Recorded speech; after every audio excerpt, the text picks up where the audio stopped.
Vamos a tener una entrevista con Karina Vaquero Montoya. Ella es consejera del Instituto Nacional Electoral del Estado de México, del Instituto Estatal Electoral del Estado de México, y es un tema importante el que vamos a abordar con ella a propósito de que se tomó protesta el viernes pasado a los nuevas hay nuevos distritos que tomaron posesión y vocalías también que se tomaron posesión el viernes pasado, pero hubo modificaciones importantes después de que el Partido Revolucionario Institucional pues había tenido el control del Instituto Nacional Electoral, no solamente a nivel federal, sino a los niveles estatales. Y si hay una entidad federativa que fue pues prácticamente secuestrada por el Partido Revolucionario Institucional, pues es el Estado de México, donde el INE pues sí que la padeció. Hay modificaciones muy importantes y nosotros le agradecemos a la consejera que nos esté tomando la llamada y le damos la más cordial bienvenida. Le saluda Ernesto Ledesma, consejera. Muy buenos días, bienvenida. Buenos días, Ernesto. Un gusto saludarte el día de hoy, a ti, por supuesto, a la audiencia que sigue Rompeviento.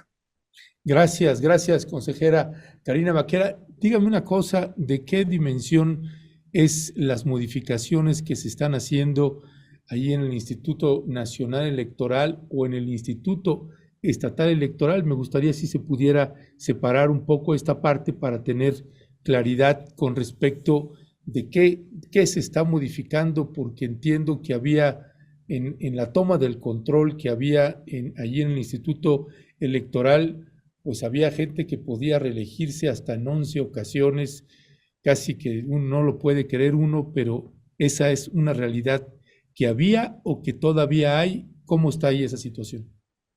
Ernesto, muchas gracias por este espacio. Es importante comentar que a partir de la reforma electoral que se da en el 2014 y se crea este Sistema Nacional Electoral, pues los organismos públicos locales, como se denominan ahora los institutos electorales locales, pues forman parte de ese sistema nacional. En el Estado de México tenemos la figura de las vocalías distritales o municipales, que son espacios que son ocupados por ciudadanos, por ciudadanas mexiquenses, y que ahí es donde se lleva el corazón de la elección.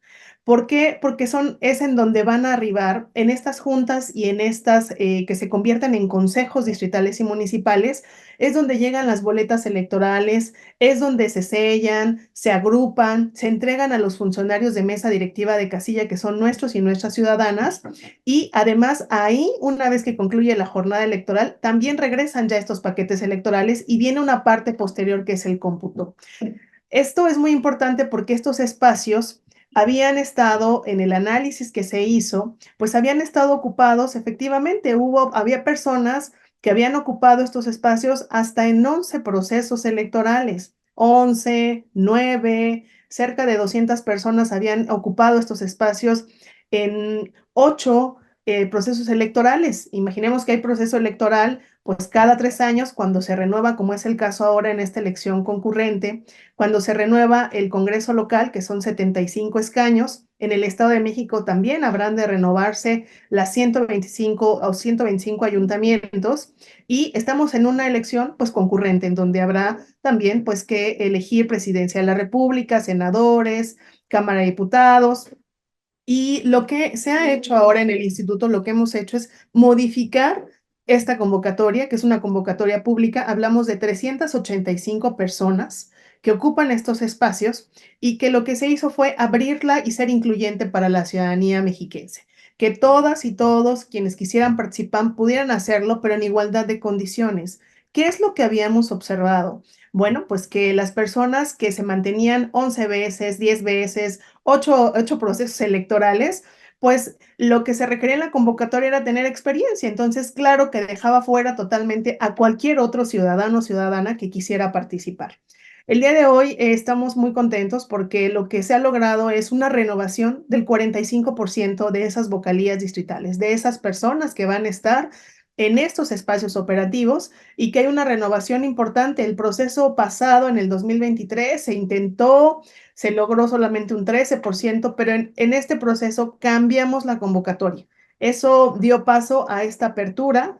Efectivamente, muchos de las personas que habían estado en esos espacios, me tocó conocer personas desde los 2005 que eran vocales y que en 2023 los reencontré y me decían, bueno, pues que habían ocupado ciertos espacios pues ligados a lo que era en su momento una estructura, pues ligada al poder que gobernaba antes de la alternancia. Entonces, es muy importante mencionar que el día de hoy, pues, se están llevando ya a cabo capacitaciones para los vocales que fueron designados, que tomaron protesta el pasado viernes, en donde hay una conjunción de experiencia, pero la renovación del 45% es un dato sumamente relevante porque lo que esperamos pues es que haya completa y absoluta imparcialidad.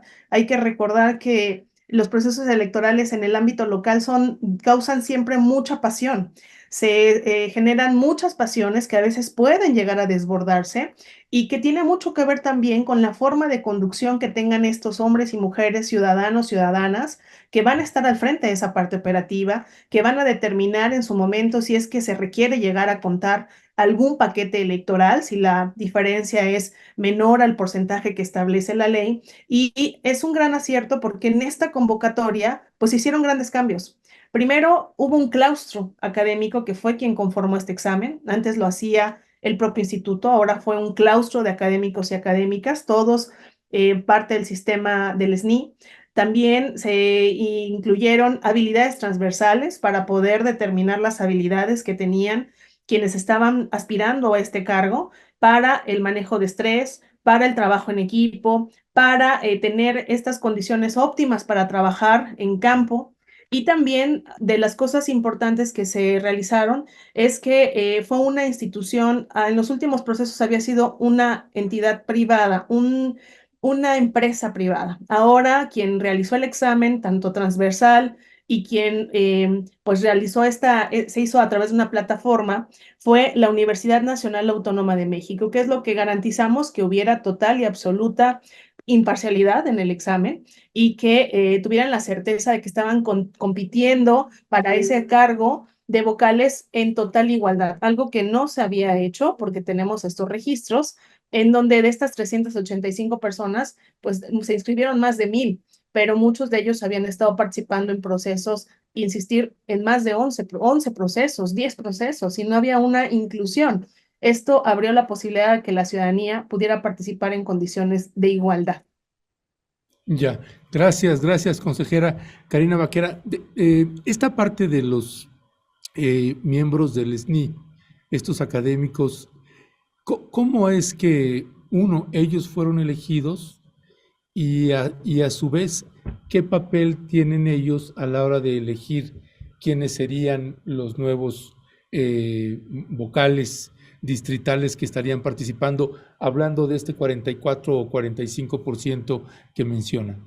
Sí, Ernesto, cuando nosotros comenzamos a llevar a cabo el análisis de cómo tendría que ser plantada esta nueva convocatoria, pues nosotros tenemos una normatividad que permitía que se generara un claustro académico. Nunca se había hecho uso de esta porción normativa que establece el propio reglamento de órganos desconcentrados. Nosotros instalamos 170 órganos desconcentrados en lo largo y ancho del territorio. Seremos seguramente 13 millones de mexiquenses, porque ahorita estamos sobre los más de 12 millones 600, pero para el día de la elección seremos 13 millones de mexiquenses que podremos ejercer este derecho a votar. Y además, pues representamos cerca del 13%, un poco más, del padrón nacional. Somos la entidad que tiene el padrón y la lista nominal más grande de todo el país. Y esta es una parte muy importante y relevante de lo que implica la elección, que si bien es cierto, es una elección también concurrente federal, también hay elección, como lo decía, en el ámbito local. Y esto lo comento porque el examen antes era diseñado por el propio instituto. Siempre o en muchos casos había pues quejas o señalamientos y en este proceso lo que quisimos hacer fue un proceso en el que el instituto condujera estos trabajos, pero fuera un ente externo el que lo elaborara. A partir de la normatividad que tenemos donde nos permitía tener un claustro académico, fue que en una de nuestras áreas técnicas, pues lo que hizo fue convocar a académicos y académicas de diferentes universidades públicas y privadas para que pudieran ser parte de este proceso de elaboración. Personas, se generaron algunos requisitos, por ejemplo, que fueran del Sistema Nacional de Investigadores, que fueran expertos y que conocieran lo que implicaba la materia electoral, en ciencia política, en derecho. Y una vez que se tuvieron estas invitaciones y que fueron aceptadas por diferentes académicos, de la Universidad Nacional Autónoma de México, de la UAM, de la UAM, del Tecnológico de Monterrey, de la NAHUAC, se incluyeron instituciones públicas y privadas. Se tuvieron a la mano, a la vista por parte del área técnica estos currículums y lo que hicimos fue generar un sorteo. Un sorteo porque solamente requeríamos de 4 académicos, que además fuera una cuestión paritaria, 2 hombres y 2 mujeres, que cumplieran con los requisitos. Por supuesto, hubo más de 5 o de 8 propuestas, pero estas propuestas tuvieron que ser en frente de las representaciones de los partidos políticos ante la comisión que lleva estos trabajos. Tuvieron que ser sorteados de una manera que fuera muy transparente, muy clara, y una vez que sorteamos a estas académicos y académicas, pues ellos aceptaron y comenzaron a hacer los trabajos de elaboración de los reactivos. Una vez que concluyeron con estos trabajos, estos reactivos fueron entregados por ellos a la Universidad Nacional Autónoma de México, que fue la institución que se encargó de llevar a cabo la elaboración del examen de transversales de estas habilidades blandas, como se les llama, que ahí medimos el trabajo en equipo, el manejo de estrés, el liderazgo, que es algo muy importante porque en las juntas trabajan con personal entre 22 y hasta 27 personas por cada junta distrital o municipal. El Instituto Electoral se despliega cerca de 8,000 personas son las que están llevando a cabo la parte operativa de la elección en el Estado de México en este proceso.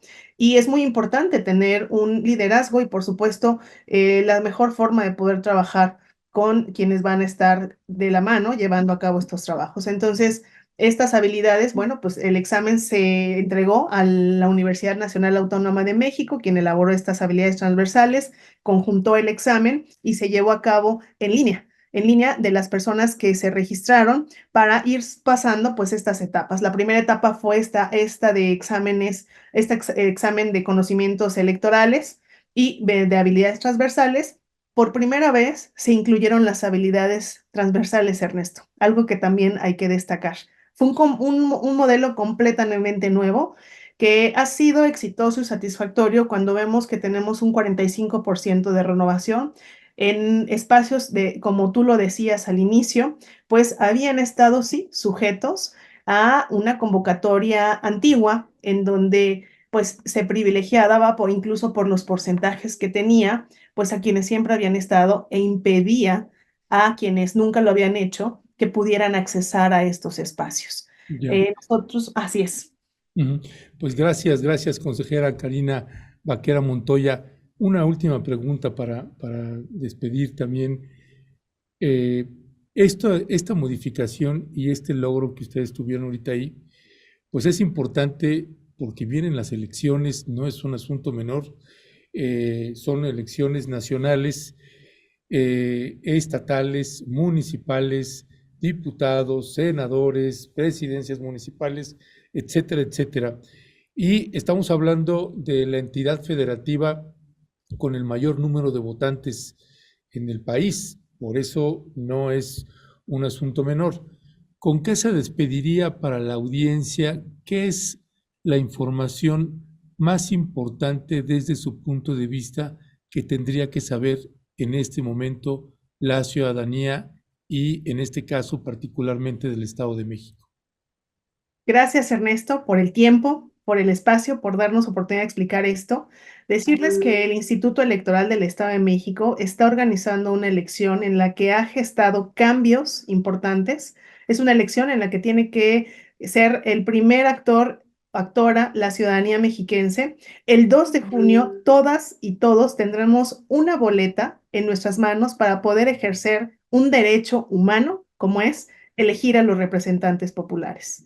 Algo que me gustaría cerrar es que el 2 de junio es un día importante. Tenemos un desafío que es ir en contra de lo que es el abstencionismo, que efectivamente somos la entidad con el padrón y la lista nominal más grande, pero también tenemos un serio problema de abstencionismo. La participación ciudadana es fundamental porque en esa boleta electoral y en esta organización de la elección, Ernesto, hay recursos públicos de la ciudadanía que se encuentran ahí materializados en esa urna y en esa boleta que tendrán. Todo tiene un costo, yo siempre lo digo, es parte de los recursos que se generan por parte de la ciudadanía y es un derecho humano al que tenemos que hacer una gran difusión, sobre todo con esta renovación que tenemos en estos espacios, en estos 170 órganos. Hoy mismo estamos aquí en Valle de Bravo iniciando una capacitación a estos hombres y mujeres que son ciudadanos como tú que nos estás viendo y que sepas que hemos cambiado estas reglas para que seas partícipe y para que pueda darse legitimidad al proceso.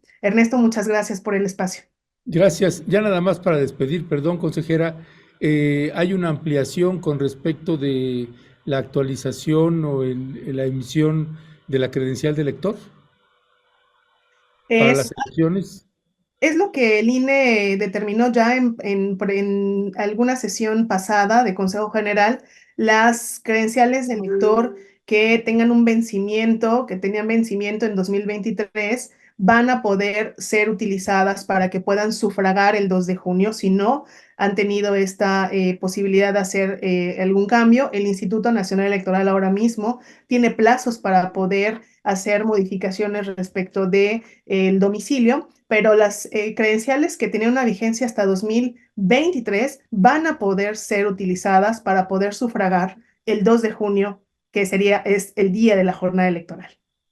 Usted acaba de escuchar a la consejera Karina Vaquero Montoya, a quien le agradecemos pues también esta explicación también pedagógica que se agradece también pues para el entendimiento de la ciudadanía y pues felicidades por ese logro y ese trabajo ahí que están haciendo. Sabemos que hay batallas pues de muchos años, esta es una, así que pues le mandamos un fraterno abrazo, gracias por tomarnos la llamada y seguimos al habla. Al contrario, gracias a ustedes. Y sí, las resistencias se vencen y es la ciudadanía la que debe ser la actora principal. Muchas gracias, Ernesto. Gracias, hasta pronto.